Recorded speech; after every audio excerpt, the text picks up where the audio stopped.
Again, those were the days when they were breaking up their equipment. I don't know if you remember. They smashed their and between you and I, Quebec French Canadians, they didn't quite get that.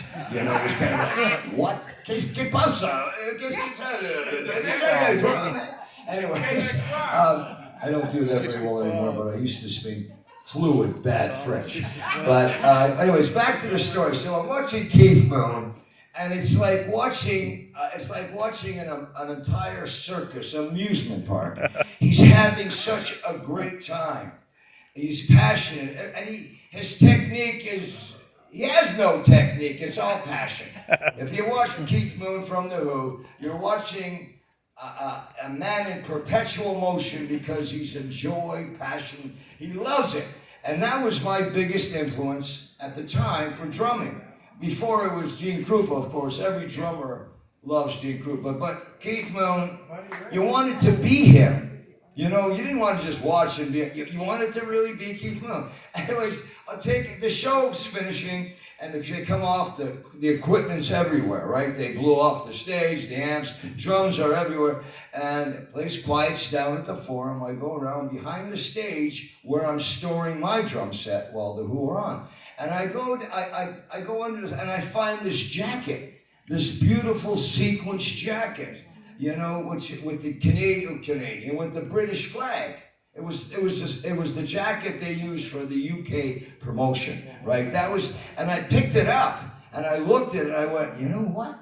I think this will fit me. And it was sitting under the stage, nobody around. So I put it under my winter coat because it was Montreal. And I go back to the dressing room and I say to the boys in my band, guys, I have Keith Moon's jacket. And they look at me. What, are you stealing his jacket? No, it was under the stage. He probably didn't care. He didn't care. Out of nowhere, in the second locker room, because these are hockey, screaming and shouting, you can hear it through the wall. I've got to get me jacket! Me grandma made me jacket for me big tour. I've got to get me jacket. I've got to get back to the stage, make my jacket. He's crying, and he's out in the hallway, and all he's wearing is wet underwear. It's just, it wasn't and he's screaming, and they're trying to hold him back from going on to back to the stage. And so I see him walk by. And I said, Keith! He says, no autographs now, man. I've got to get me jacket. My grandma made me jacket for the tour. And I said, I pulled it out. And he looked at me, the jacket. His eyes coming out of his head. I just figured he's going to kill me, you know. And he comes up to me, and he grabs my jacket, and he says, you've got me jacket, mate. I love you. I love you. I can't believe it. My grandma, I know your grandmother. Your mother, I get it. And he gives me a great big kiss, I swear. Right on my lips. A big, wet Keith Moon kiss. Ah! And I'm going, well, I don't feel bad at all. Anyways, so I back off, and he walks, I'll never forget you, mate. I'll never forget you. You know, he's going on. And he's walking out, and he's so happy. And I don't know what overcame me, but I said, Keith, I was going to steal it. And I said, what the hell did I say that for? What do you think? Anyways, he turns around again, and he looks at me, and this time I figured it's over, Cork. And he comes up, and he grabs me, hey, but you didn't steal it, did you, mate? You got it back to me. I love you even more. I love you, mate. Another big kiss on the lips. And I figure at this point we should have a relationship. You know? But I must warn you, no tongue. Just the kiss was fine. Anyways, so what happens, the truth of the story is, he never forgot me. Because as it turned out, we were with the same record company in England.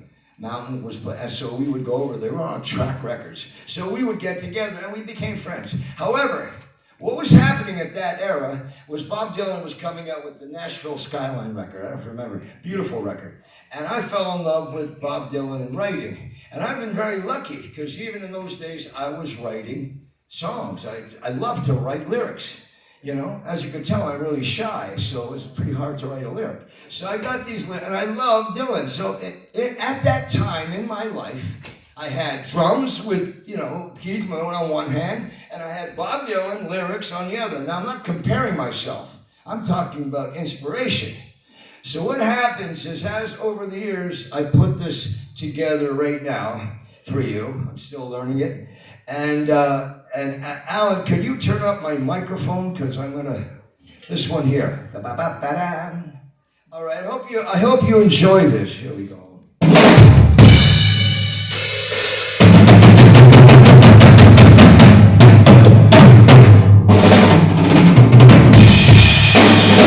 Once upon a time, I dressed so fine, I threw the bubbles a dime. I was in my prime.